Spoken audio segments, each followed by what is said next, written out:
step 2.9 is complete. Dragon cabin config for departure is complete.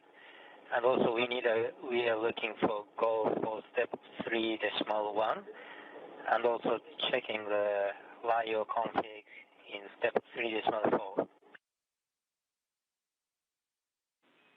Checking. Japan Aerospace Exploration Agency astronaut Takuya Onishi, who spent some time as the commander of the International Space Station up until a few days ago.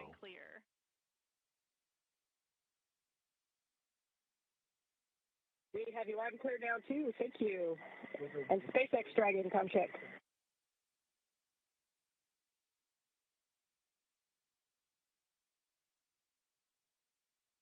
The conversation you've been hearing, part of the pre-hatch closure preparations. Currently is not on Space to Ground 2 directly. We're working the config on the ground to get you calm.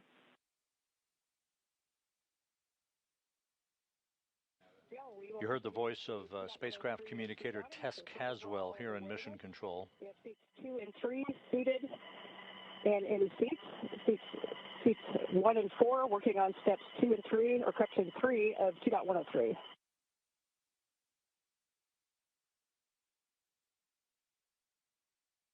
And that was the voice of Dragon Commander, Crew-10 Commander Anne McClain of NASA, as she and her 3 crewmates begin to put themselves in their seats in the SpaceX Dragon vehicle, named Endurance, and begin the process of suiting up for hatch closure and the undocking of Dragon from the forward port of Harmony that is scheduled later this afternoon at 5:05 p.m. Central Time, 6:05 p.m. Eastern Time. You're looking at part of the complement of the Expedition 73 crew that will be left behind once Endurance departs, with the undocking scheduled about 2 hours and 15 minutes from now. Again, the 4 departing crew members, Anne McClain and Nichole Ayers of NASA, Takuya Onishi of the Japan Aerospace Exploration Agency, and Roscosmos cosmonaut Kirill Peskov. They launched aboard their Dragon vehicle on a Falcon 9 rocket on March 14th, arrived at the International Space Station the following day, and at the time of splashdown that is scheduled for 10:33 a.m. Central Time, 11:33 a.m. Eastern Time on Saturday morning, Crew-10 will have completed 148 days in space, 146 of them aboard the station, a journey of 2,368 orbits of the Earth and 62.7 million miles. Anne McClain's 148 days in space upon splashdown tomorrow will have totaled 352 days in space on her 2 flights. Nichole Ayers, of course, in her first flight, 148 days. Takuya Onishi, with his 148 days in space upon his return to Earth tomorrow, will have logged 263 days in space on a pair of flights. And this, the first flight for Kirill Peskov, he will have logged 148 days in space. The crew saw a total of 5 arriving vehicles and the departure of 6 visiting vehicles. SpaceX Dragon has you loud and clear. Great to talk to you today. And great to hear your voice. Sorry for the delay there. Capcom is about to relay up a call, but captured all of your words, and you are go for 3.1 for LIO config, IMV teardown, hatch closure, and suit donning. We're going to be swapping to cartridge number 4 today. Copy. Go in step 3, cartridge number 4. And that conversation between the core, the Crew Operations Resource Engineer, basically the SpaceX Capcom or communicator, and Anne McClain aboard Dragon, as she indicates that the crew members are inside Dragon. They will swap out lithium oxide canisters that are used for the scrubbing of the air to remove carbon dioxide from the atmosphere on board the Dragon during its free flight away from the International Space Station. This will be basically a 17.5-hour transit of phasing away from the station following undocking later today. until the time of the deorbit burn for Dragon that is scheduled for Saturday morning at 9:39 and 47 seconds a.m. Central Time, 10:39 and 47 seconds a.m. Eastern Time.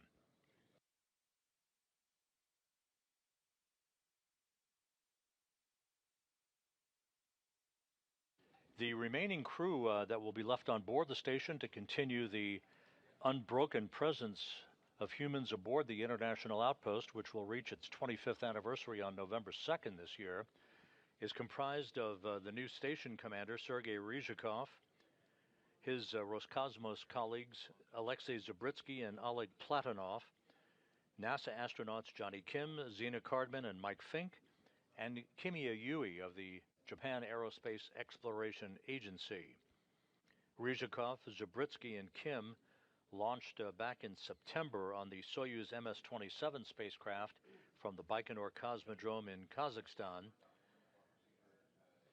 Cardman, Fink, Platonov, and Onishi launched just 8 days ago aboard the SpaceX Dragon Endeavour, arriving at the International Space Station to begin their tour of duty on board the orbital outpost.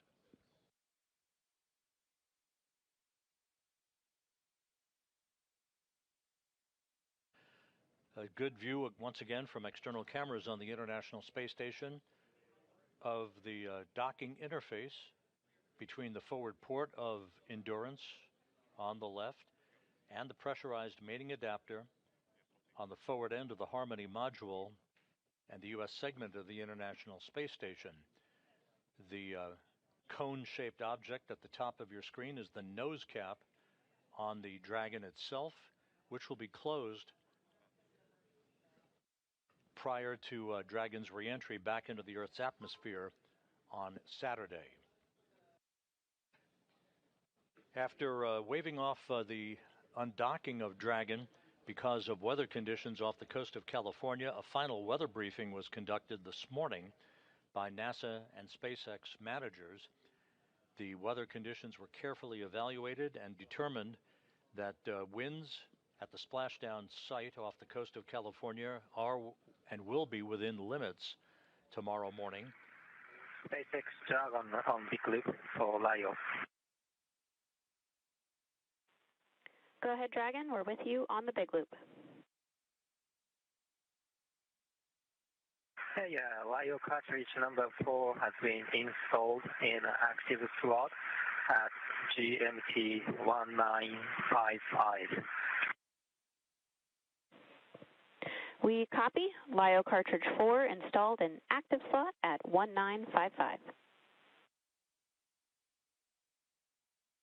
And once again, Takuya Onishi confirming with SpaceX flight controllers in Hawthorne that the air scrubbing canisters have been installed aboard Dragon to help with the scrubbing out of carbon dioxide during Endurance's free flight away from the station through the time of entry and splashdown on Saturday morning. The countdown clocks here in Mission Control are counting towards the command that will be issued 2 hours, 3 minutes, and 30 seconds from now for the retraction of an umbilical that is basically a power and telemetry cable that has provided power to Endurance during its 5 months attached to the forward port of the International Space Station. Once that umbilical retracts, the command that will previously be issued begins the opening of 2 sets of hooks, 6 hooks for each set, that have held Endurance firmly in place to the forward port on pressurized mating adapter number 2 on the forward end of the Harmony module. Once those hooks are opened later today, there will be the first of 2 undocking burns, as they are called. The first for 1.5 seconds to begin the physical separation of Endurance from the International Space Station. The second burn of 5 seconds in duration will accelerate that opening rate and lead to the beginning of 4 so-called departure burns, which will increase the phasing away from the station for Endurance to a safe distance for the deorbit burn that is scheduled for Saturday morning.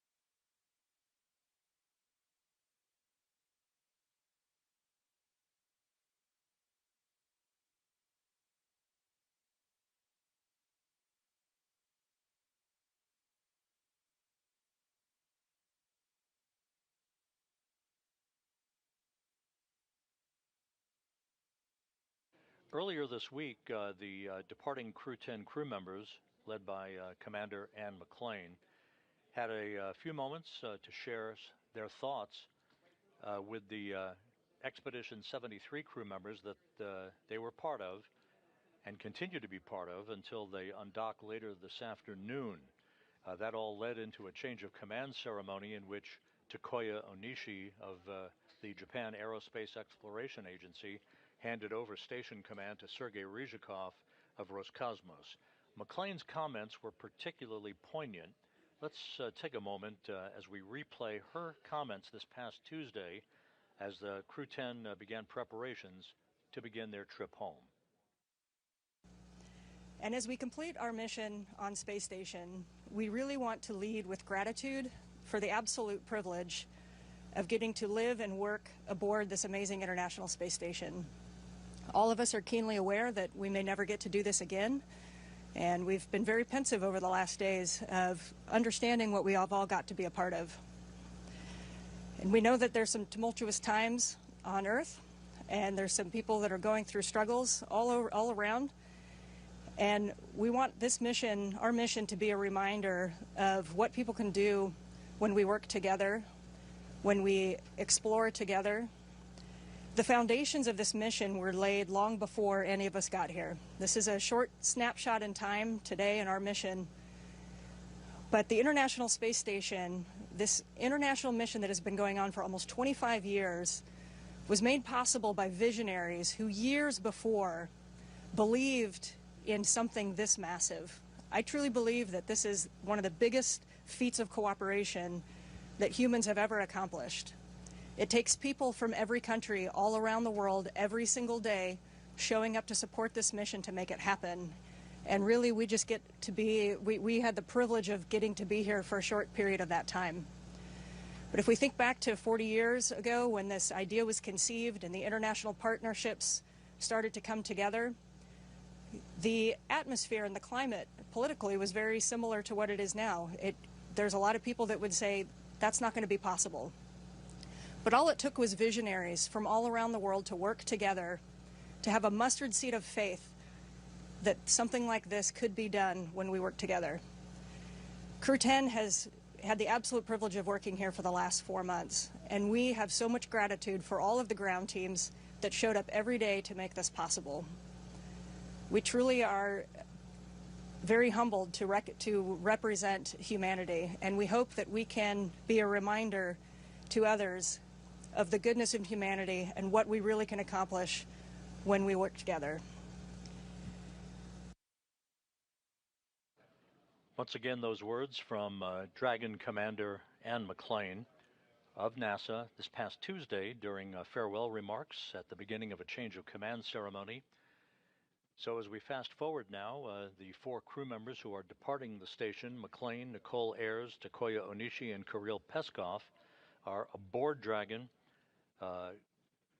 preparing to configure the systems on their spacecraft before they close the hatch and begin suiting up into their launch and entry suits.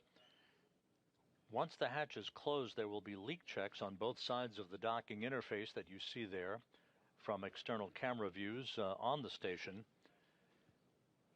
Those leak checks will ensure that we have an airtight seal before we begin to depressurize the small passageway or vestibule that connects Dragon to the forward port of the Harmony module through that pressurized mating adapter on the right side of your screen. Once the vestibule is depressurized and the pressure is equalized on both sides of the docking interface. That will set the stage for the undocking command to be issued by SpaceX flight controllers in Hawthorne, California. That's scheduled 1 hour 57 minutes from now, 5 minutes after that command is issued, and with all 12 hooks holding Endurance to the International Space Station opened. The first undocking burn of about 1.5 seconds in duration will be issued, and that basically breaks the interface between Endurance and the station and marks the official undocking of the vehicle from the orbital outpost. The International Space Station is currently traveling in an orbit 262 miles above the Earth, moving from northwest to southeast across the Atlantic Ocean east of the continent of South America, about to enter an orbital sunset. The station, of course, orbits every 90 minutes in an inclination of 51.6 degrees to either side of the equator.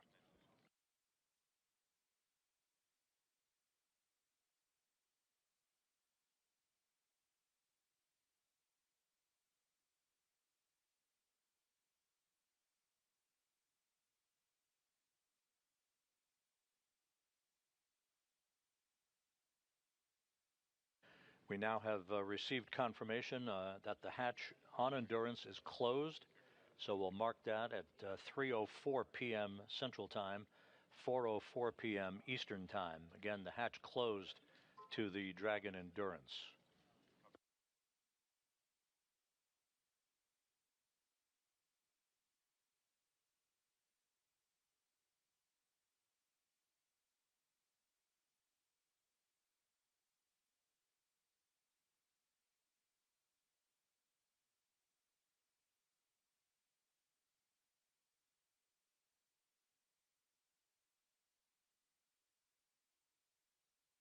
SpaceX Dragon, TTRV ISO valve confirmed visually open.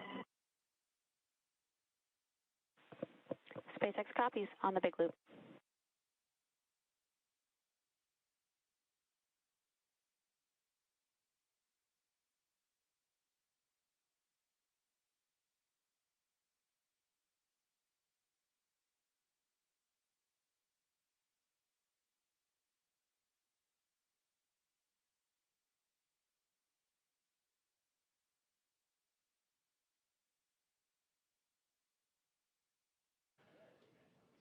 And this view inside the Dragon Endurance, with the hatch to the International Space Station's Harmony module having been closed through pressurized mating adapter number 2. You're looking at crew members who are configuring systems prior to completion of their suit-up procedures that will lead to their undocking at 5:05 p.m. Central Time, 6:05 p.m. Eastern Time. Again, this is a 17.5-hour transit away from the station to a splashdown site off the coast of California on Saturday morning. The deorbit burn on Saturday morning at 9:39 a.m. Central Time, 10:39 a.m. Eastern Time, will be a 17.5-minute retrograde firing to slow Endurance down by 115 meters per second, allowing it to drop out of orbit for its high-speed entry back into the Earth's atmosphere. About 18 minutes after the deorbit burn, there will be the claw separation that basically holds the trunk in place, followed by the trunk of Dragon, the lower portion of Dragon.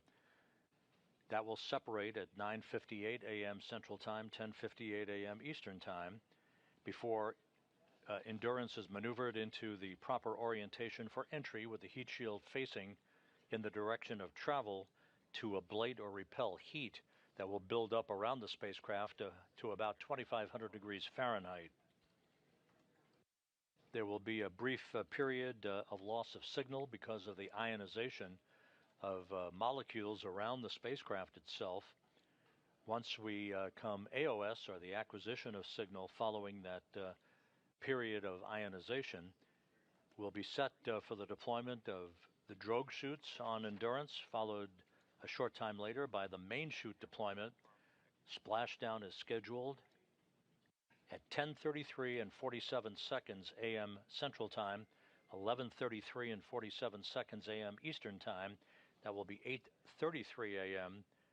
off the coast of California. Again, splashdown scheduled on Saturday morning.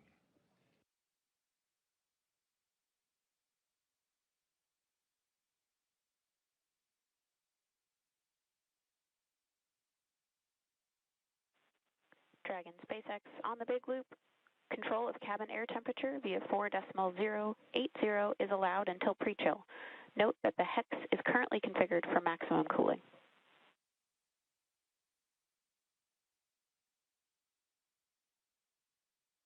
Is 4.080. And the view inside Dragon, you're looking at the crew members who are completing their suit-up procedures. On the very right side of your screen is Takuya Onishi and Kirill Peskov, already in their seats, Nichole, Ayers, and the Dragon commander, and McClain.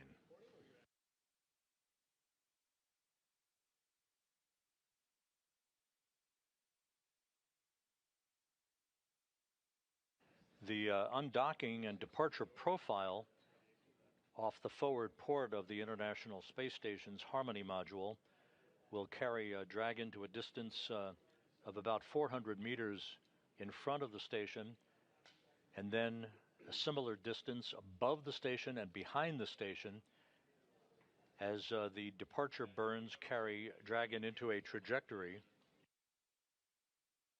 that will result in it phasing away from the International Space Station over the course of about 17 hours prior to the deorbit burn that will ultimately bring Endurance home. Once again, the mission will wrap up tomorrow morning, with Crew-10 having spent 148 days in space, 146 of them aboard the station, a journey of 2,368 orbits spanning 62.7 million miles.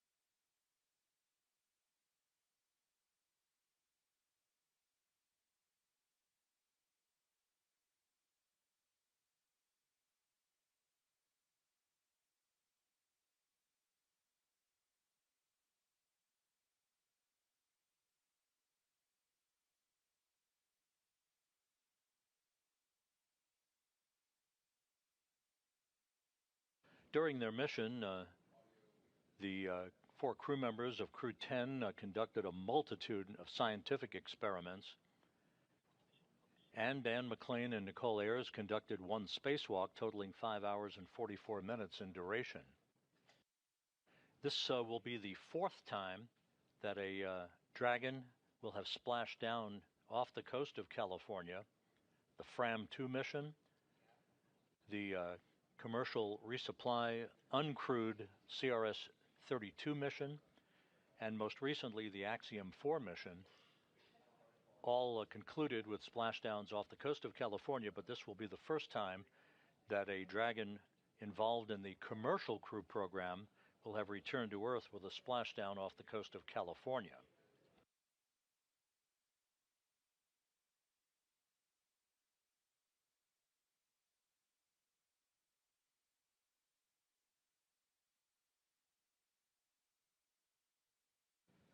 And in the near field of view, Roscosmos cosmonaut Kirill Peskov completing his suit up and his strap in to his seat.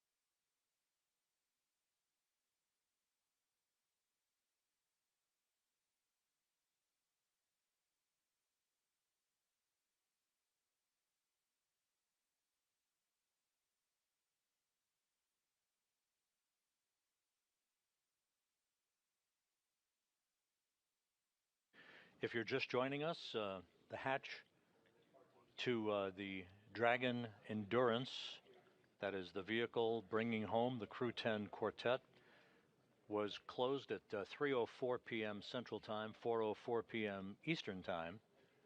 You're seeing the crew members completing their suit-up procedures. There will be leak checks on both sides of the docking interface between Endurance and the forward port of the Harmony module of the International Space Station through pressurized mating adapter number 2. Once those leak checks are complete, the small passageway at the docking interface will be depressurized to vacuum. That will set the stage for the undocking command to be issued 1 hour and 46 minutes from now. That will come right on the dot at 5 p.m. Central Time, 6 p.m. Eastern Time, initiating a 5-minute procedure to retract the umbilical between Dragon and the International Space Station, that umbilical having provided power and telemetry to Dragon during the course of its almost 5 months of docked operations. 2 sets of hooks, 6 hooks per set, will then be opened. Set 1 first, followed about 2 minutes later by set 2. And then the first of the undocking burns, a quick burst of the Draco thrusters on Dragon for about 1.5 seconds, will be initiated at 5:05 p.m. Central Time, 6:05 p.m. Eastern Time, to initiate the actual physical separation of Dragon from the International Space Station.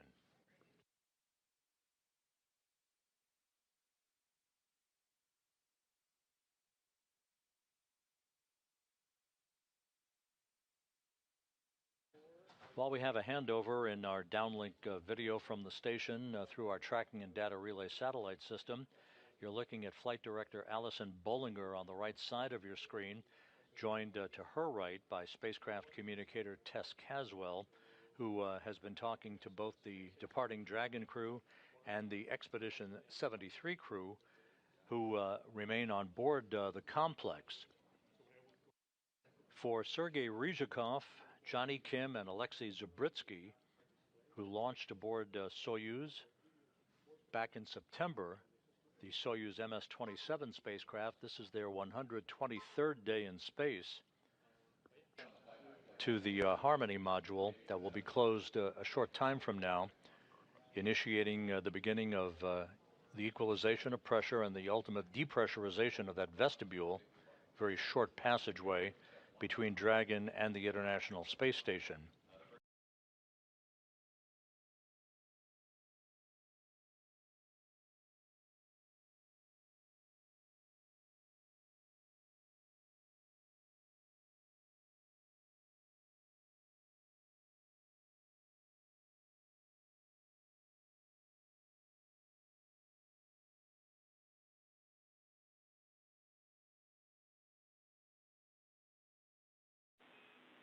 Dragon Houston on 2.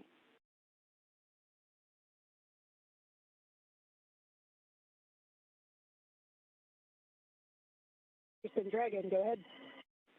Stand by for Big Loop RF audio config.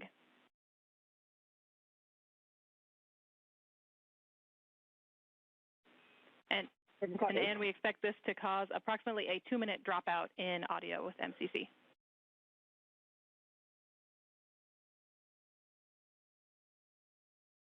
See a 2-minute dropout, and for everyone's awareness, we are starting section 5 of 4.010. All 4 crew members are seated, and strapped-in.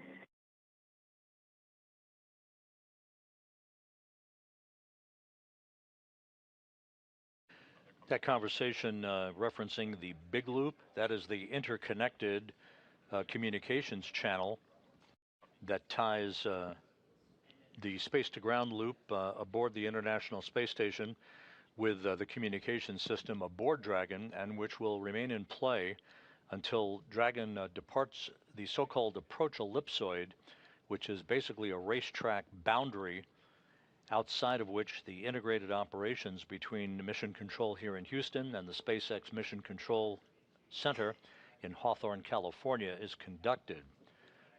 Once Dragon departs the approach ellipsoid, the work is essentially done for mission control here in Houston for the joint phase of this mission, and SpaceX Mission Control will take over full operations of Dragon's departure, its back away and phasing away from the International Space Station all the way through splashdown on Saturday morning off the coast of California. The space station is currently flying 262 miles south of the continent of Africa, about to begin a southwest to northeasterly trek that will carry it across the east coast of Australia and back across the North Pacific.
And as you can see on the left side of your screen, the hatch is now closed on the station side of the docking interface.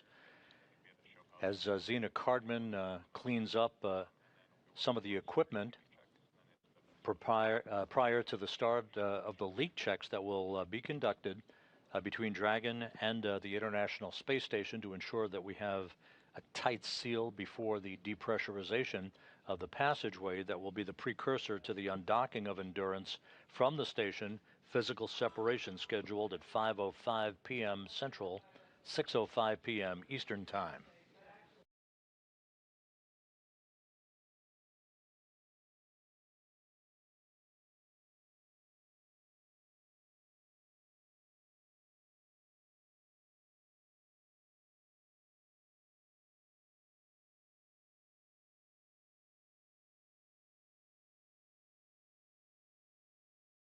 The communications loops have now been properly configured according to flight controllers here in Houston. Dragon on the big loop.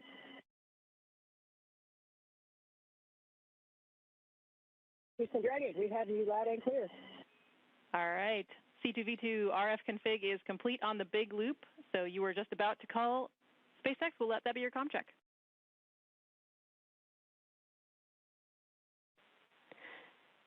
And Dragon, SpaceX has you loud. Thanks, Tess. Thanks, Cronus. SpaceX Dragon, we are complete with.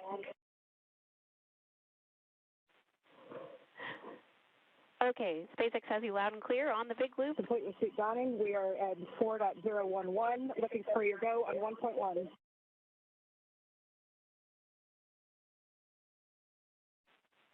Dragon, you are go to begin suit leak check procedure 4.011.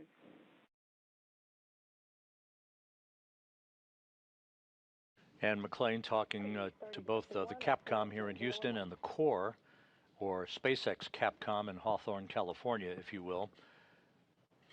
The procedures that they're relaying back and forth now have reached the point of leak checks on their suits to ensure that they have a tight seal on all 4 suits for the departing crew members.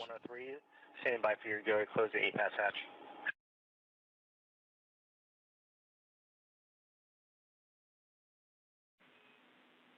And Johnny, before we give you that go, we'd like to confirm that you saw no damage or debris in your inspection in 5.2.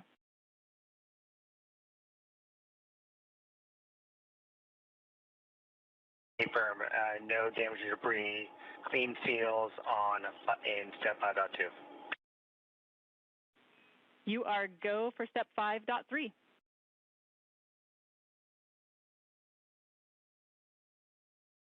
Work.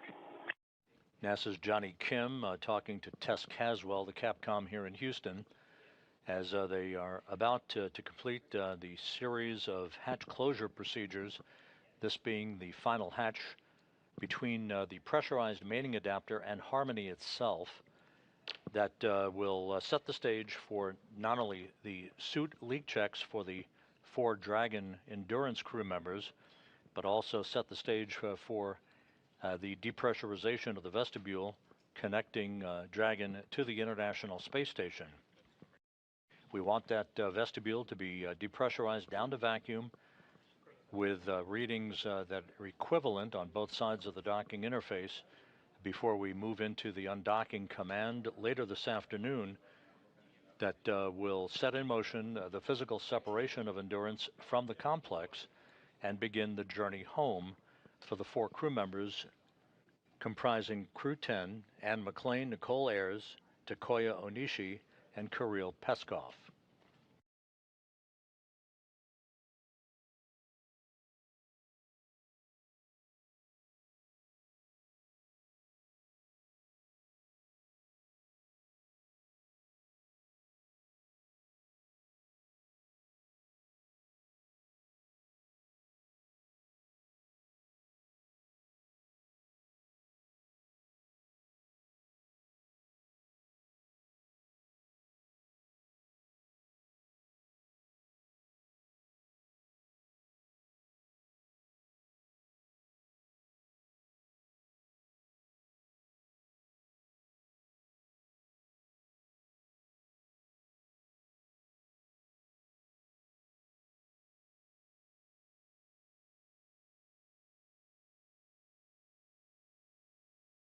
That's Dragon on the big loop, step 2.2, ready to pressurize. Dragon, you are go to initiate suit leak check.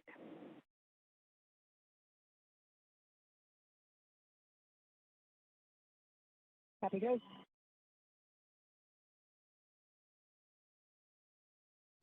And McClain, the Endurance commander, indicating that the crew is about to pressurize their suits to ensure that we have tight seals and good integrity on the 4 suits for the departing crew members. Houston copies.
Leak checks underway for the 4 suits. About 1 minute left before we should hear from SpaceX that we have 4 good suits.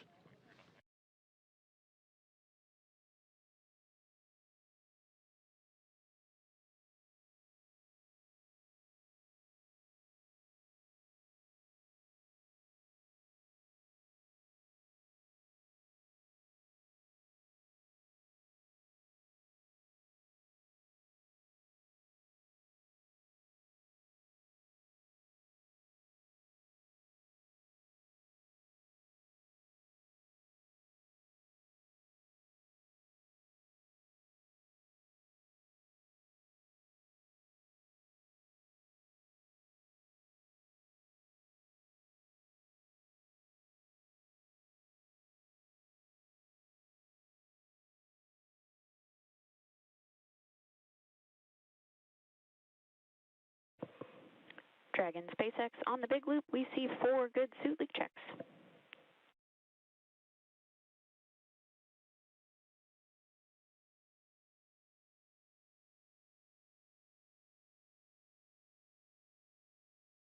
Green copy, good suit leak check. And as you heard in that communications, 4 good leak checks performed on the suits being worn by McClain, Nichole, Ayers, Takuya Onishi, and Kirill Peskov, with their crew members who soon will be departing the International Space Station, all buttoned up now, conducting final pre-departure preparations. We will point towards our next broadcast that is coming up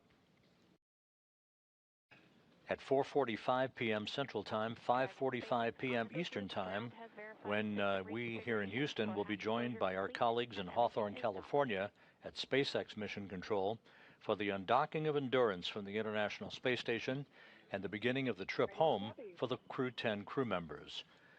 So again, the hatch is closed, the suits have been verified to be airtight, and the stage is set for the departure of Crew-10 from the International Space Station about 1 hour and 34 minutes from now. With that, we'll sign off this broadcast, and we'll be back with you in about 1 hour and 15 minutes for the undocking of Endurance from the International Space Station. In the meantime, this is Mission Control Houston.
Density is not going to make it into the atmosphere and intact onto the Earth, okay? So you would have an airburst, for example. Whereas if you have a really dense object like this iron meteorite, it'll punch right through the atmosphere, even if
Rocket Tranquility. We copy you on the ground. New possibilities are opening up for scientific cooperation between countries. 1-0. Liftoff. Americans return to space as Discovery clears the tower. Discovery, go and throttle up. Discovery Roger, go for deploy. Thanks, Taylor, and to everybody in the shuttle program. The crew is go for launch. Roger. Nice to be in orbit.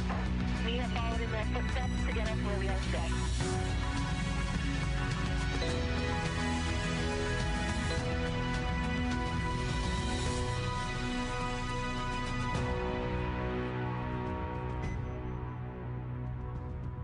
It's Friday, August 8th, and we're joining you today from SpaceX in Hawthorne, California. We're following along with the Dragon Endurance spacecraft as we await Crew-10's departure from the International Space Station. Right now, we're expecting that process to begin shortly after 3 p.m. Pacific and 6 p.m. Eastern. I'm Ronnie Foreman, a senior sales manager here at SpaceX. And I'm Anna Schneider with NASA Communications. It's great to be here. It's great to have you here, Anna. And of course, thank you for everyone tuning in to watch us live with our coverage today of Dragon completing its 10th crew rotation mission to the space station through NASA's Commercial Crew Program. Crew-11 arrived on station on Saturday, August 2nd at 2:27 a.m. Eastern, and they will be taking over for Crew-10, who are now headed home. That's right, Ronnie. Crew-11 launched just last week on Friday, August 1st at 8:43 a.m. Pacific, 11:43 a.m. Eastern from Launch Complex 39A at NASA's Kennedy Space Center in Florida, with NASA astronauts Commander Zena Cardman and pilot Mike Fink, JAXA, or Japan Aerospace Exploration Agency astronaut and mission specialist Kamiya Yui, along with Roscosmos cosmonaut and mission specialist Oleg Platonov. The crew has since spent a few days in space, with those days docked to the space station being a handover period where they learn to live and work on station from the departing crew. Now, the returning Crew-10 members today are NASA astronauts McClain and Nichole Ayers, along with JAXA astronaut Takuya Onishi and Roscosmos cosmonaut Kirill Peskov. Right now, the crew is currently suited inside Dragon, and both the Dragon and station hatches are sealed in preparation for departure. Once Dragon departs the station, the crew's flight home is expected to last around 17.5 hours. Shortly after separation, Dragon will use its Draco thrusters to carefully move away from the station and complete a phasing burn that will prepare it to re-enter the Earth's atmosphere. Following phasing, Dragon will complete deorbit, re-entry, and splashdown. During our deorbit sequence, several events will occur, including trunk separation, closure of the nose cone, a deorbit burn, deployment of the drogue and main parachutes, and finally, splashdown. And of course, like all of our mission with Crew-10 so far, Mission Control, SpaceX, and of course on the big loop connected to Houston, we'll be monitoring their progress all the way. You've got a great view of Mission Control at SpaceX here, but we'll hear call-outs from Mission Control in Houston here shortly. And of course, Dragon is targeted to splash down off the coast of California tomorrow, August 9th, at 8:33 a.m. Pacific, 11:33 a.m. Eastern, where it will be picked up by a SpaceX recovery vessel, and our recovery teams will help to egress or exit the crew from Dragon. Now, currently on board the space station is the Expedition 73 crew, led by the current space station commander, Sergei Ryzhikov of Roscosmos. Just a few days ago, JAXA astronaut Takuya Onishi handed over command of the space station to Ryzhikov ahead of his departure today, alongside his Crew-10 crewmates. Now, also on board space station is NASA astronaut Johnny Kim, as well as Roscosmos cosmonaut Alexei Zubrytsky, and of course the recently arrived Crew-11 astronauts. Now, just like its approach to the International Space Station, Dragon's departure and deorbit is designed to be fully autonomous, requiring no action from the crew on board. NASA astronaut Johnny Kim has helped the crew members prepare for today's departure and will be watching from the cupola, but the prime departure monitoring role falls on McClain from inside Dragon. Mission Control in both Houston and Hawthorne will back them up as we step through today's undocking. And speaking of Mission Control in Houston, let's check in with NASA Public Affairs Officer Rob Navius at the Johnson Space Center in Houston to talk a bit about how the station crew have been preparing to send today's crew home and what we can expect from here until Dragon departs from station. Rob? Thanks very much, Anna. Here in Mission Control in Houston, the team on console is led by Flight Director Allison Bollinger.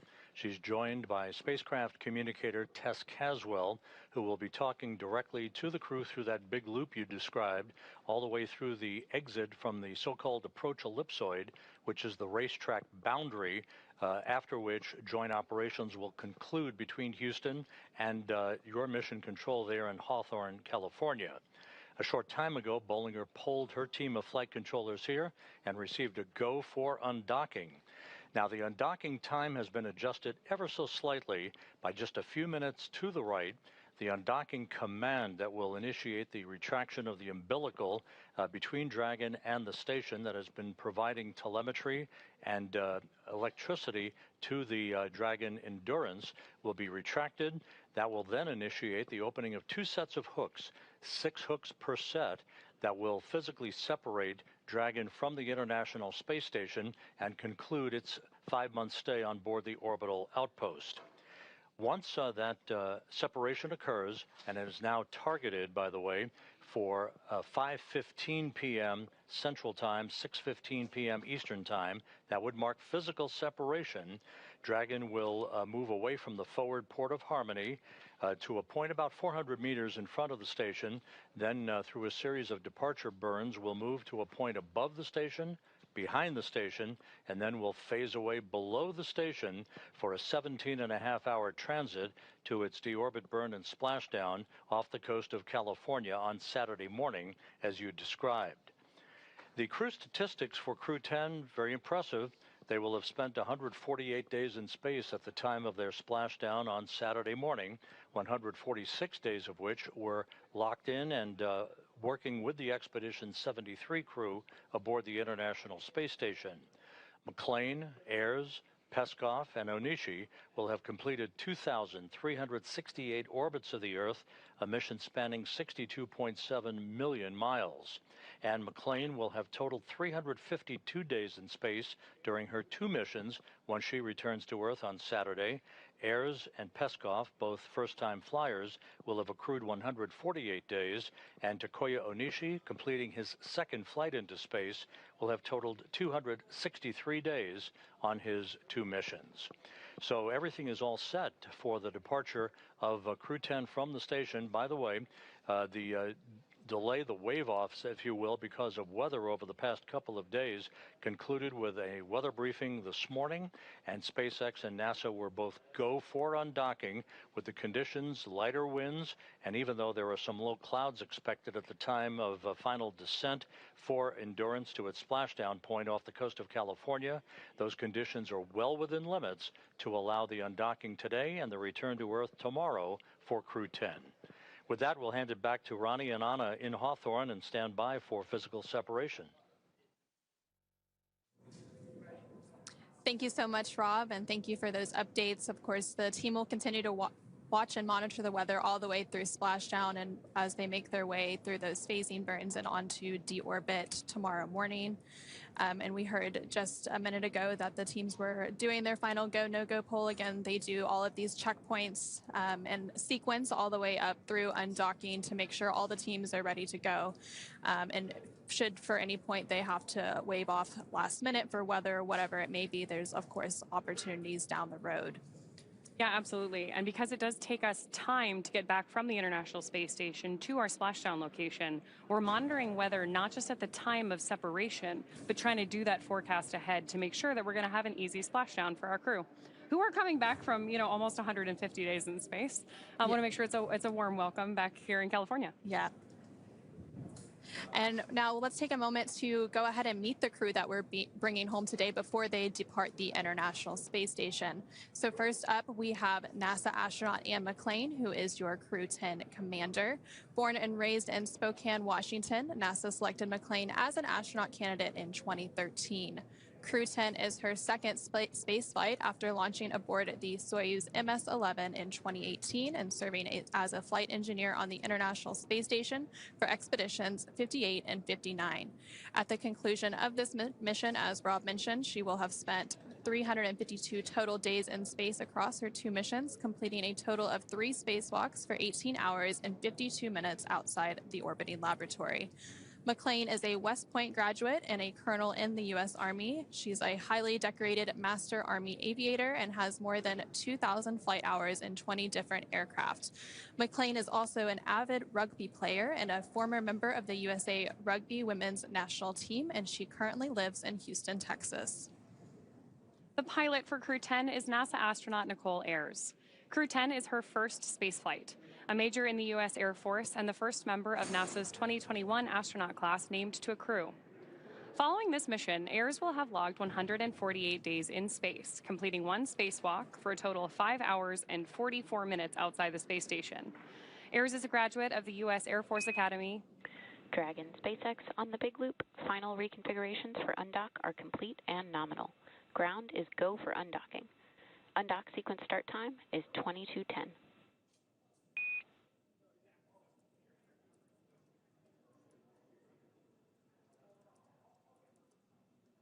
SpaceX Dragon, copy, go for undock. Crew has visors down.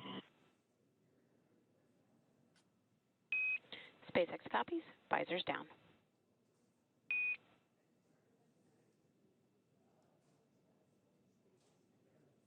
We heard a little bit of chatter there between mission control here in SpaceX communicating with our crew on board. And we've got confirmation that visors are down. What we're doing right now is getting the crew into their fully suited up, ready to depart configuration, because we want to make sure that for all of these dynamic phases of flight, we have them safely inside their spacesuits. So with that, let's take it back to our crew. We were just discussing mission pilot Nichole Ayers, who is a graduate of the U.S. Air Force Academy in Colorado Springs, Colorado. She has served as an instructor pilot and mission commander in the T-38 Adair and F-22 Raptor, leading multinational and multi-service missions worldwide. She has more than 1,400 total flight hours, including more than 200 hours in combat. Ayers has a twin and was born in San Diego, California. And this is also the second mission to the space station for JAXA, or Japan Aerospace Exploration Agency astronaut Takuya Onishi, after launching aboard the Soyuz MS-01 mission in 2016 and spending 113 days in space as a flight engineer for expeditions 48 and 49. Following Crew-10, Onishi will have logged a total of 263 days in space. Onishi received a Bachelor of Engineering in Aeronautical and Space Engineering from the University of Tokyo and soon embarked on a career in aviation with All Nippon Airways in Tokyo. He was selected as an astronaut candidate by JAXA in 2009, and during his stay on the space station, he became the first Japanese astronaut to capture the Cygnus spacecraft in space. Now, when he's not training, Onishi enjoys flying, playing the saxophone, movies, and hiking. And rounding out our crew, this is mission specialist and Roscosmos cosmonaut Kirill Peskov. Like Ayers, the Crew-10 mission is also his first trip to the International Space Station. After the conclusion of this mission, he will have spent 148 days in space. Before his selection as a cosmonaut in 2018, he was a co-pilot on the Boeing 757 and 767 aircraft for airlines Nordwind and ECAR. Assigned as a test cosmonaut in 2020, he has additional experience in skydiving, zero-gravity training, scuba diving, and wilderness survival. And it's a great crew that we are bringing home. Of course, now on your screen, you can actually see a look inside Dragon that's looking over the shoulders of the pilots and commanders. So Nichole Ayers and McClain there in the center. They're all suited up and getting ready for today's departure. Again, we're just over about 10 minutes away from the undock command, and once that undock command is sent, it takes about 5 minutes to then have that physical separation from station, which will then mark the conclusion of their stay aboard the International Space Station as they make their way home to Earth. And just a few minutes ago, when we were introducing you to the crew, we heard some of those comms. Again, those comms were on what is known as the Big Loop. So that's that integrated communications loop that includes the team here in Mission Control in Hawthorne, as well as the Mission Control team in Houston, along with the space station crew with Expedition 73 aboard and the Dragon Crew-10, who is departing today. It basically allows all of those teams to be working in tandem and talking on one integrated communications loop. So throughout today's departure activities, that is where we will be hearing those communications between the ground and the station and crew aboard. And right now, the International Space Station and Dragon are orbiting about 260 statute miles above Earth, crossing the southern Indian Ocean.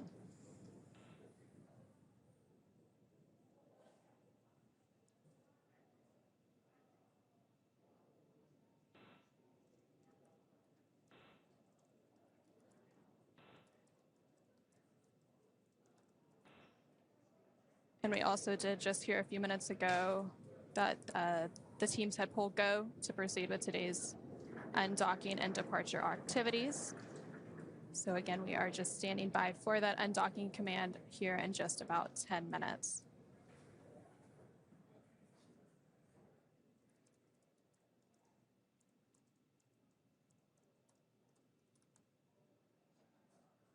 So again, right now, if you are just joining us, we are standing by for Crew-10's departure from the International Space Station.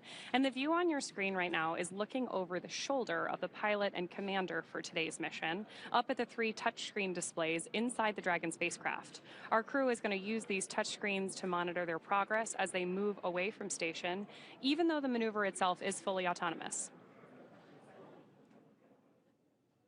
And as we mentioned a few minutes ago, the Joint Flight Control teams did pull go to proceed with today's undocking and departure. And now that the Joint Flight Control teams are go for undock, we are just awaiting that undock sequence to actually begin. Again, the undock command is scheduled to be sent in about 9 minutes at 3:10 p.m. Pacific, 6:10 p.m. Eastern.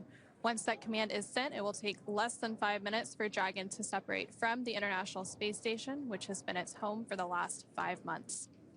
At the planned undock time, SpaceX Mission Control will command the undock sequence start, which begins the automatic undocking process we were just talking about. The first step is for the umbilicals to retract. These umbilicals connect Dragon systems to the space station while docked, transferring power, telemetry, and commands between the two vehicles throughout Dragon's stay. Once that's complete, Dragon will unlatch itself from the space station by releasing the 12 hard capture hooks in 2 separate phases, which Rob was telling us about while he was with us a couple minutes ago. All that combined takes roughly 4.5 minutes. And then Dragon will be ready to depart from station and begin to move itself further and further away using the Draco thrusters on board. And Dragon's initial departure from station is a little bit different from other docked vehicles like the Soyuz that rely on springs to push them away from the docking port. Dragon will actually execute 2 short thruster firings called undock burns, and that is what physically separates Dragon from the International Space Station. Those thruster firings use a combination of the 12 Draco engines around the base of the spacecraft, with the first breaking any stiction between Dragon and the docking port, and then the second slowly backing the spacecraft away from the station's Harmony module. And again, Dragon is currently docked to the forward-facing port on the Harmony module. Crew-11 docked last Saturday to the space-facing port. And following that physical separation, which we are expecting at about 3:15 p.m. Pacific, 6:15 p.m. Eastern, we will have depart burn 0, which is the first of 4 departure burns to begin moving Dragon further away from the space station. That initial departure burn, depart burn 0, will then be followed by the second departure burn about 5 minutes later, and that will help move the spacecraft beyond the keep-out sphere. The keep-out sphere is an invisible 200-meter line centered on the space station, and it is one of several safety zones set up to govern spacecraft arriving and departing from the International Space Station. Before moving into the keep-out sphere, spacecraft have to be configured where they would not cross the imaginary boundary for at least 4 orbits, even if the spacecraft lost all maneuvering.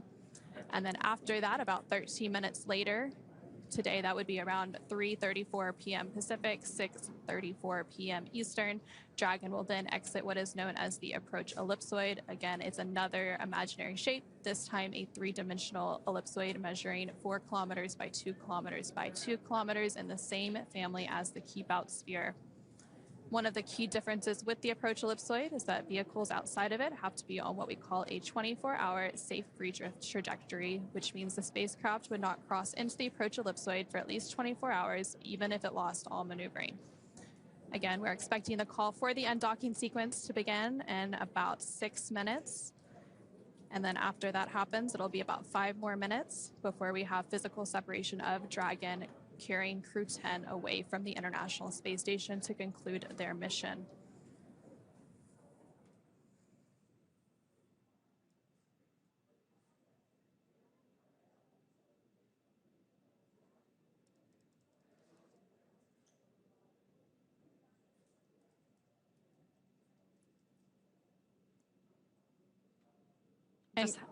Just had a shot a second there of our crew on board working through some final checklists, preparing for that undocking sequence start. And all throughout today, there have been a lot of procedures that they've had to work through. Before we started today's broadcast, the crew had to work through hatch close procedures, and then they got suited up and completed some leak checks. They also depressurized the vestibule, which is the area in between the Dragon hatch and the space station hatch, which prior to Crew-10's docking back in March would have been exposed to the vacuum of space. Now, of course, after they undock today, that area will then be re-exposed to that vacuum of space. And during their mission, they conducted quite a bit of science. They contributed to more than 200 different microgravity science and research experiments during their time aboard the International Space Station. And the International Space Station will actually mark a very important milestone this year. It'll be the 25th year of continuous human presence aboard the orbiting laboratory. And during that time, over 4,000 different experiments have been conducted in that unique environment. I'm always struck by when we do these webcasts talking about the expedition numbers of our crew, how many different astronauts have been on board station. And of course, today is the completion of the 10th crew rotational mission as part of the commercial crew program. And of course, our 10th Crew Dragon mission to the International Space Station as well. For those of you just joining us or who have not watched an undocking before, in the lower left-hand corner of your screen now, you have the range and rate available so that you can help monitor along from home, just like we're monitoring here from Mission Control. The range tells you about how far away from the station we are, and the rate is the speed at which that distance is changing. So we're looking for both to increase as we move through these carefully planned maneuvers as we go through our separation, phasing burns, and ultimately head towards splashdown. And what's really interesting about undockings and dockings is that both vehicles are actually traveling at about 17,000 miles per hour. So if you think about it, the relative rate seems small and it seems like they're going so slow when you're watching it on TV, but it's really, they're going very fast, and they orbit about 260 statute miles above Earth. So as Dragon makes its way back to Earth, it of course has to lower down so that it can re-enter Earth's atmosphere, again targeting that splashdown early tomorrow morning around 8:33 a.m. Pacific. And we're now just about 3 minutes away from that undock command, which will be sent to Dragon from the ground, and that will then command the umbilicals to retract, and those umbilicals provide power between Dragon and the space station, and those were initially attached when Dragon docked to the International Space Station back in March. So then after the umbilicals retract, then we will have those hooks begin to drive open, and that will happen in 2 sets of 6. And then once that happens, Dragon will conduct those 2 short thruster firings to physically separate it from station.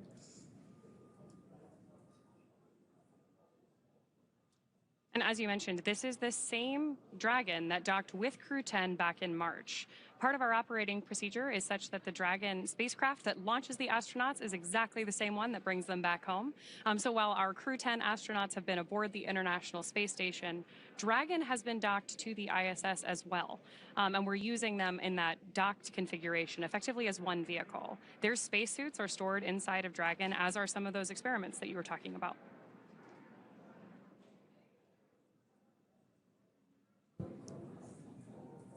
And of course, they had to repack some of those scientific experiments to make their way back to Earth. Again, we're about 1 minute away from that undock command. So as we continue to stand by, let's go ahead and check back in with Rob Navius at NASA's Mission Control in Houston. Thanks very much, you guys out in Hawthorne. Here in Mission Control in Houston, all flight controllers are set for the beginning of the end of the Crew-10 mission and the journey home that will span about 17.5 hours from the time of physical separation to the time of tomorrow's splashdown off the coast of California. We're about 20 seconds away from the issuance of the undocking command from Hawthorne. We'll stand by for confirmation of that. All of Dragon Endurance's systems are in excellent shape, as are the systems aboard the International Space Station, as we stand by about 10 seconds from now for the issuance of that undocking command.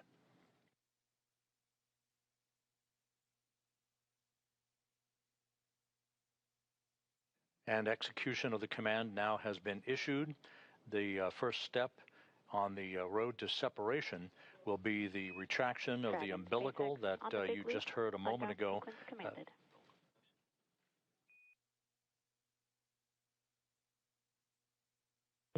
Copy. And McClain, the commander of Endurance, acknowledging the issuance of the undocking command, the umbilical being retracted. Once again, this means that Endurance will be on its own in terms of internal power and telemetry, no longer interconnected to the International Space Station.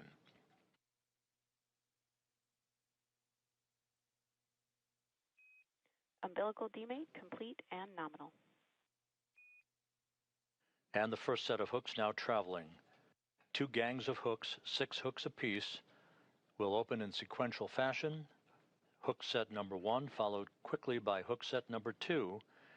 And then the next step will be that 1.5 second pulse of the Draco thrusters, the undocking burn that will create the physical separation between Dragon and the International Space Station.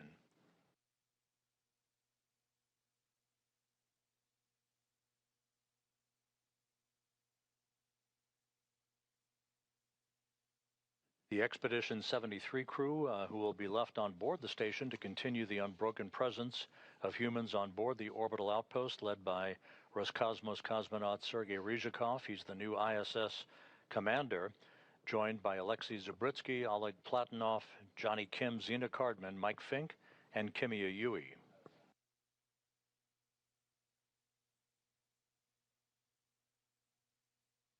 Takes about 5 minutes from the issuance of the undocking command until physical separation, so we'll be standing by to annotate the exact time and location over the Earth at the point of physical separation that will begin the trip home for Dragon Endurance.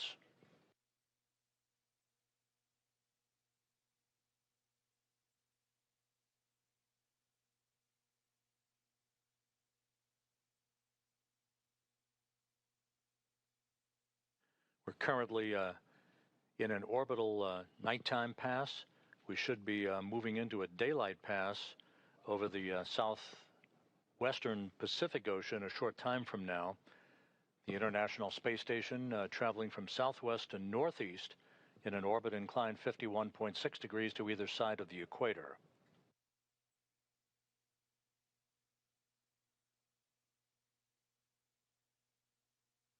And the first set of hooks now open, now working on the second set. First set of hooks, open and nominal.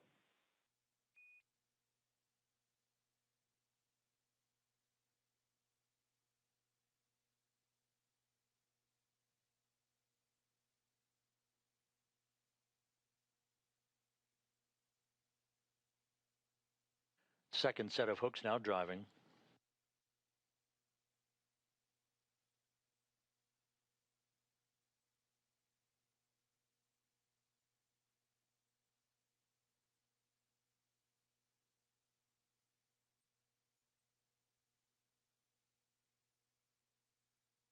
All quiet here in the mission control room. Here in Houston, the International Space Station Flight Control Room. Once the undocking is complete and Endurance is outside of the approach ellipsoid, which will end joint operations between us and the SpaceX team in Hawthorne, the Expedition 73 crew will move into a pre-sleep period and a lengthy sleep period overnight and an off-duty day tomorrow.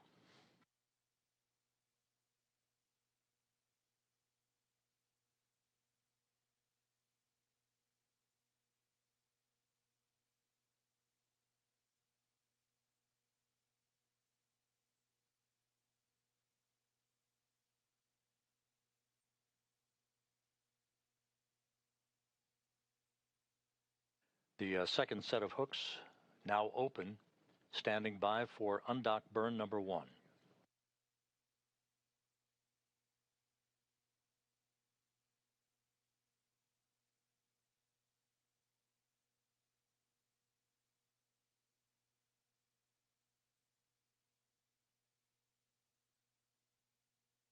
Dragon and the International Space Station flying into an orbital sunrise.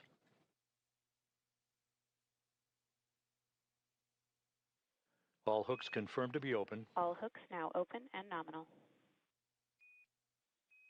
Dragon separation. And we have undocking. Physical separation confirmed at 5:15 p.m. Central Time, 6:15 p.m. Eastern Time, as the station and Dragon flew 260 miles over Jakarta, Indonesia. And undock burn number 2 has been completed. And depart 0 burn now underway. You can see those Draco thrusters doing their thing, opening up an increasingly quicker separation rate between Dragon and the station. Depart 0 burn complete. Depart burn 0 complete. Performance nominal. Visiting vehicle officer here reports good trajectory as Dragon Endurance leaves the International Space Station from which it docked 146 days ago.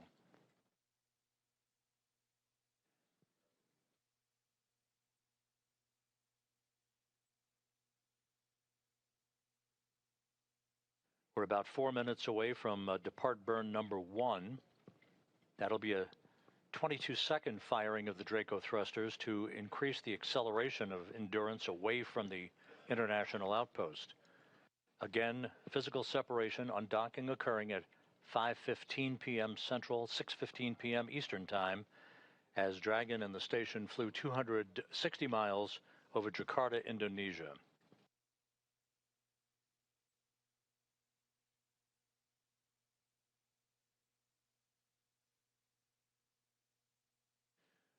And again, we will remain in integrated operations with Hawthorne, California and SpaceX Mission Control until the time that Endurance has exited the approach ellipsoid, which is that 2 by 2 by 4 kilometer invisible boundary, basically a racetrack shaped oval type boundary that represents the vicinity of the neighborhood of the International Space Station within which integrated operations are conducted.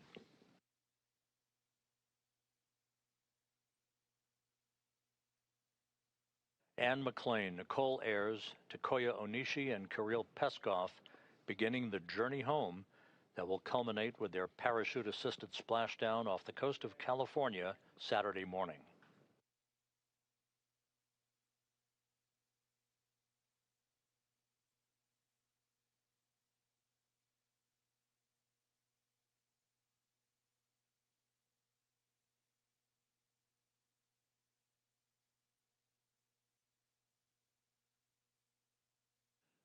The track of Dragon in the station will carry it a moment from now across Malaysia and then just south of Manila, the capital of the Philippines.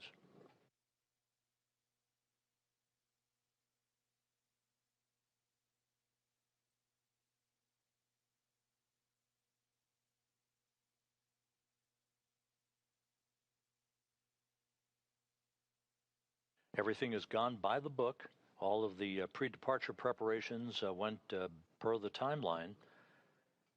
The undocking was deliberately pushed back a few minutes to gain better visibility, communications, and camera views of Dragon as it departed the International Space Station.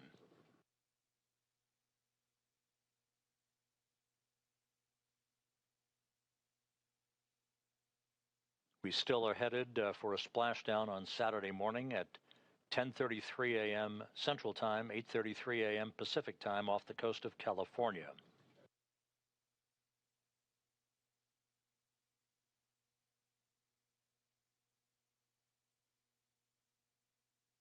This will be the 4th time that SpaceX will have executed a splashdown and recovery off the coast of California, following in the footsteps of FRAM-2, the 32nd commercial resupply mission, a cargo Dragon, and then most recently Axiom 4, but this will be the first time that a California splashdown will have been executed as part of the commercial crew program.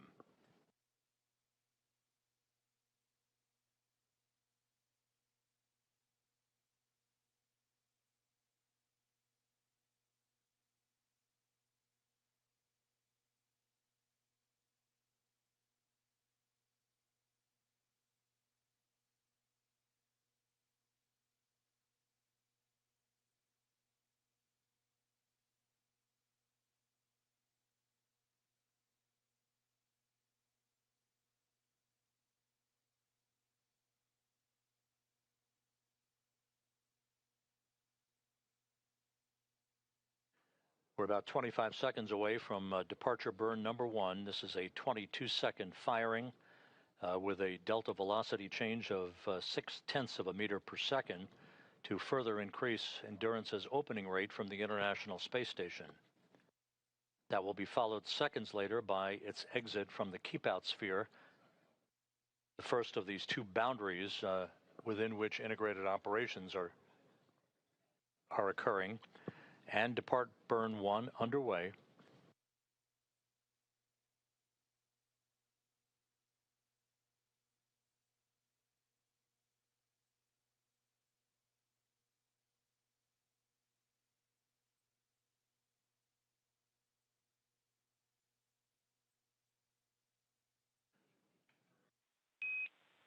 Depart burn 1 complete. You are go to DOF suits per procedure 4.012. Reminder, ground will be deactivating the big loop following exit from the approach ellipsoid.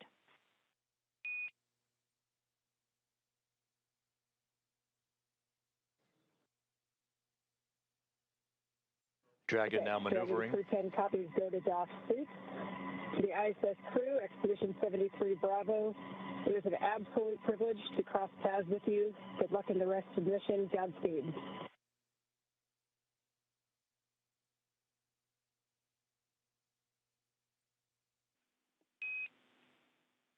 Anne, Vapor, Talk, and Kirill, thank you for your wishes. We wish you fair winds and following seas. It's been an honor for all of us around the world to support you as you lived and worked on the International Space Station.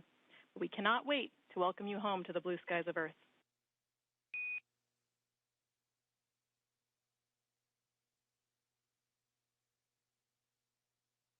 Endurance Commander Anne McClain exchanging words with Crew-10 station on a big loop. Fair winds and following seas. It was a huge honor to work with you all. We're going to miss you, and we can't wait to see you back on Earth. Likewise, Johnny and the rest of the crew, have a great mission. Again, Endurance Commander Anne McClain wishing all the best and a big vote of thanks. Dragon and Station, Houston on the big loop. Dragon has exited the keep-out sphere.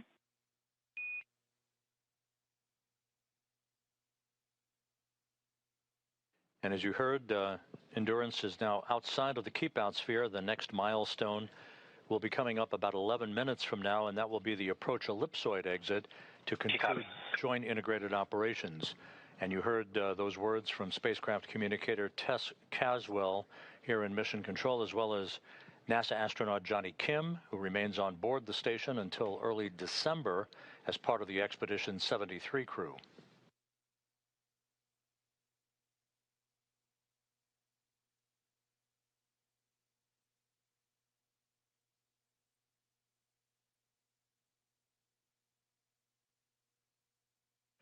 So with Endurance well on the way on the first leg of its journey home that will culminate with its splashdown off the coast of California Saturday morning, we're about to conclude joint integrated operations with Hawthorne here in Mission Control in Houston. And so with that, we will toss it back to Ronnie and Anna at SpaceX Mission Control in Hawthorne, California. Thanks, Rob. So as you mentioned, we are now waiting for Dragon to exit the approach ellipsoid, or AE, which is another imaginary shape, this time a three-dimensional ellipsoid, measuring 4 kilometers by 2 kilometers by 2 kilometers. As an easy visual, that's roughly like the shape of a football or maybe a rugby ball, which is appropriate given that our commander today is a rugby player. And it's in exactly the same family as the keep-out sphere for operational purposes. One of the key differences with the AE, though, is that vehicles outside of it have to be on what we call a 24-hour safe, free drift trajectory. That means that the spacecraft would not cross into the approach ellipsoid for at least 24 hours. Again, even if it lost all maneuvering for that call-out once we hear confirmation that Dragon is outside of the AE. And then after the Dragon spacecraft crosses the approach ellipsoid, as Rob mentioned, joint operations will end and the responsibility for the spacecraft will be handed back to the SpaceX flight control team here in Hawthorne, California. Again, everything continuing to look good with today's departure for Crew-10 from the International Space Station. Dragon is now just under 400 meters away from the International Space Station. And to recap, the hatches between the International Space Station and Dragon were closed earlier today around 1:04 p.m. Pacific, 4:04 p.m. Eastern Time, and since then the crew has settled in to begin their 17.5-hour journey back to Earth. The joint NASA and SpaceX teams then pulled go to proceed with undock. Undock was delayed by SpaceX Dragon com check on the handheld microphone.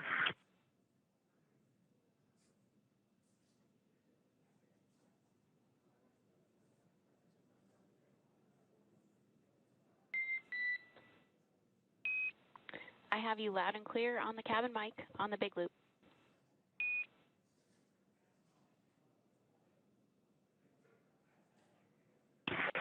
Okay, we can hear you loud and clear.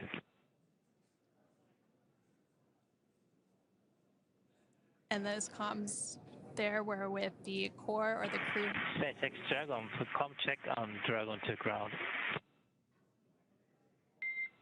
I've got you loud and clear on Dragon to ground. How me?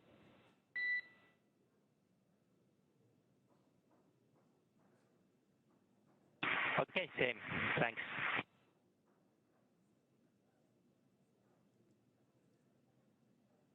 Again, those comms there were between JAXA astronaut Takuya Onishi and the core or the crew operations resource engineer in SpaceX Mission Control in Hawthorne, just behind us. And again, to recap a little bit, the undock command was sent around 3:10 p.m. Pacific, 6:10 p.m. Eastern. This was then followed by umbilical retraction and hooks opening, with that physical separation then taking place at 3:15 p.m. Pacific, 6:15 p.m. Eastern, as the space station and Dragon were traveling 260 statute miles over Indonesia. Dragon has since completed 2 of 4 departure burns and exited the keep-out sphere. Again, that is that 200-meter invisible boundary around the International Space Station. We are now about 5 or so minutes away from Dragon crossing the approach ellipsoid to set the spacecraft and Crew-10 up for their path back to Earth. Dragon is now about 500 meters away from the International Space Station. Again, that range and range rate continuing to increase as it continues on its departure.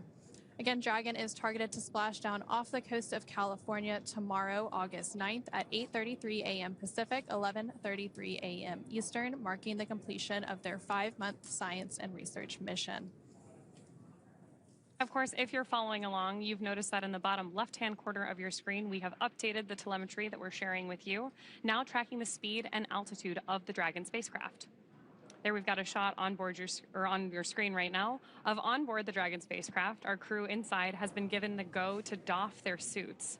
Generally speaking, we always have the astronauts in their suits when we're in dynamic phases of flight. That's because the spacesuits are effectively an extension of the spacecraft. If we needed to for any reason, the spacesuit is designed to keep the astronauts safe. Now that we've cleared that dynamic phase, it's time for them to take those suits off, get a little bit more comfortable for their 17.5-hour journey home.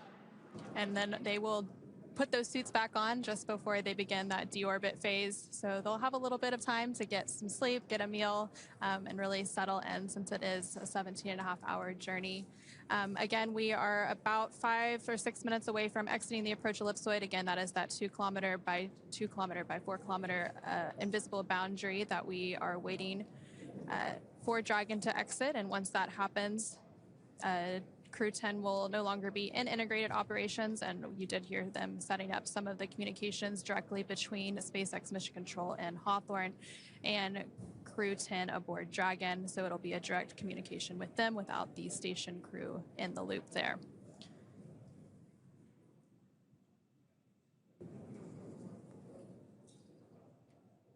And right now, Dragon is about 600 meters away from the International Space Station, as the International Space Station travels about 260 statute miles over the Pacific Ocean off of the coast of Japan. And the International Space Station does go through an orbit every 90 minutes or so. And when we had that undocking, you could see the sunrise. So they were coming into an orbital daytime during that undocking, and that is actually why the undock was delayed by about 10 minutes, just to allow better comms and to get those great views from the International Space Station.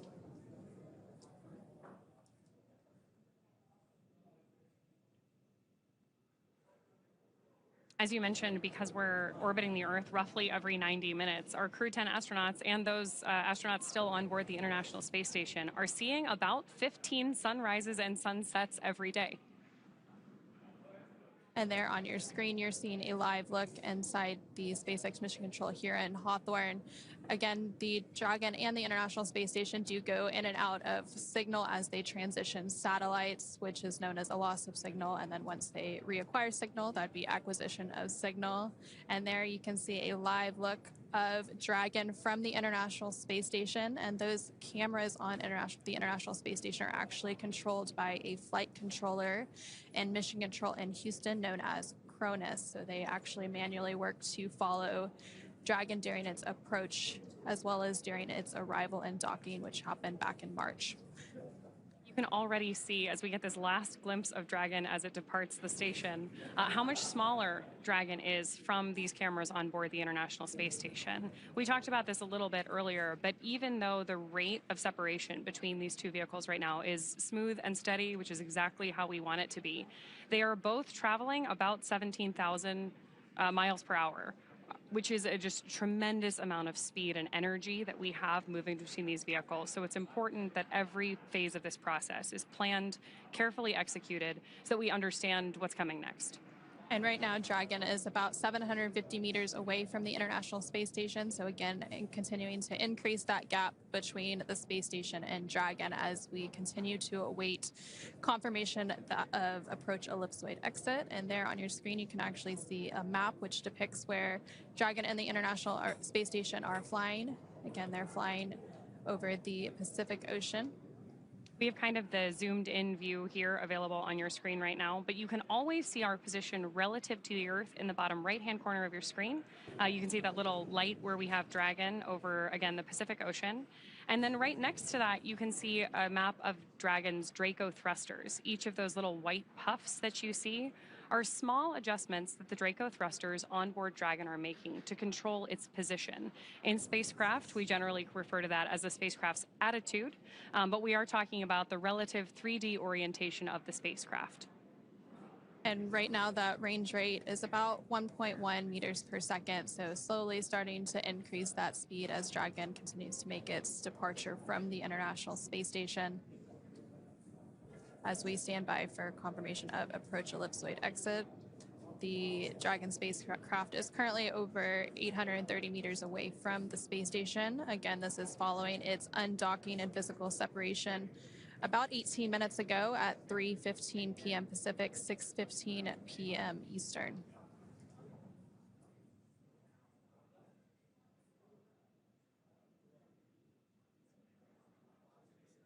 And following the physical separation, which required those two short undock burns, we did have 2 departure burns, and that was the first 2 of 4 departure burns.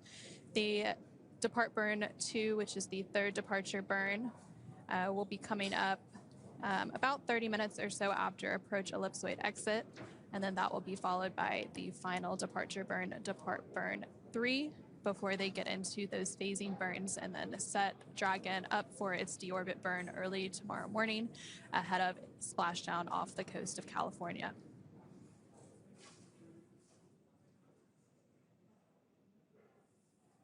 We talked about this a little bit earlier on too, but following that phasing burn, Dragon is going to complete deorbit reentry and splashdown.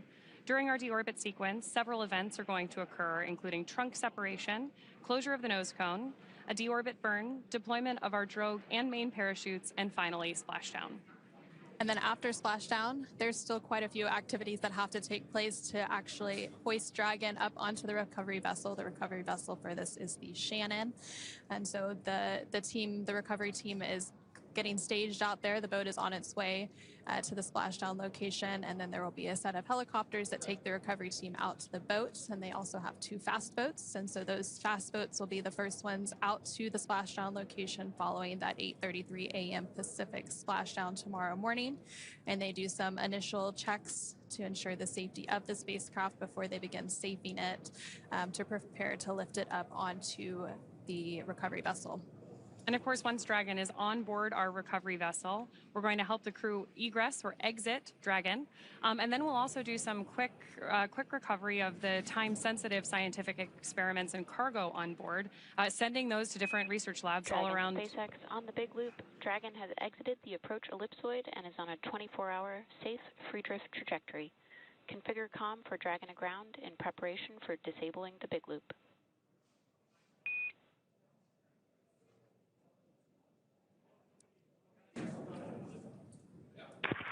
SpaceX Dragon copies. Thank you.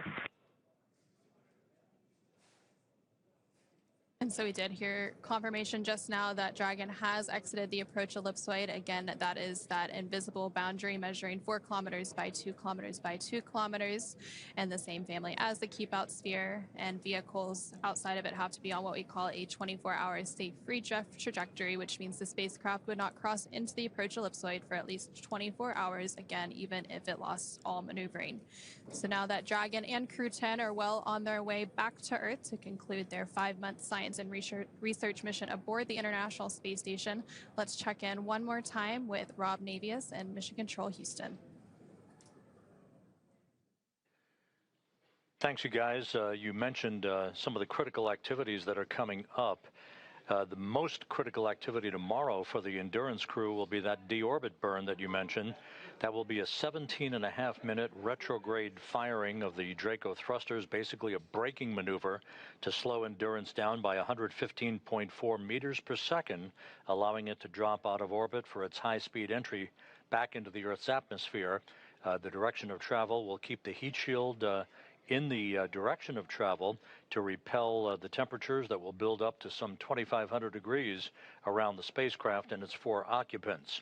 Here in Mission Control, the team led by Flight Director Allison Bollinger is now winding down its activities. The crew on board the station moving into a pre-sleep period. They will wake up in time, however, to watch all of the critical activities that will be uplinked to them for the return of Endurance and its parachute-assisted splashdown in the Pacific Ocean. So with that, we'll wrap it up here in Mission Control in Houston and turn it back to you guys in Hawthorne.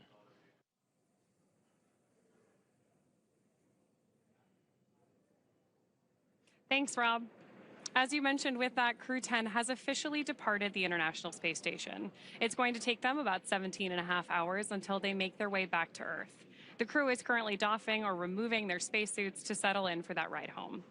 As we've mentioned previously, Dragon is targeted to splash down off the coast of California at 8:33 a.m. Pacific time tomorrow, Saturday, August 9th, followed by the crew getting picked up at sea by a SpaceX recovery vessel. As they rest up, our teams here will continue to keep an eye on the weather to ensure a safe return for Dragon and our Crew-10 astronauts. And although our undocking coverage is concluding for today, you can continue to follow along with Crew-10's journey back to Earth by listening to real-time mission audio, the same operational communication used by flight controllers on the ground on NASA's YouTube channel. Meanwhile, we will rejoin for live visual coverage starting a little more than 1 hour prior to splashdown at 7:15 a.m. Pacific, 10:15 a.m. Eastern tomorrow. And as always, you can find mission updates on X, at NASA, at SpaceX, and online at NASA.gov. Thanks again for watching. We'll see you soon, and our Crew-10 astronauts back on Earth very soon.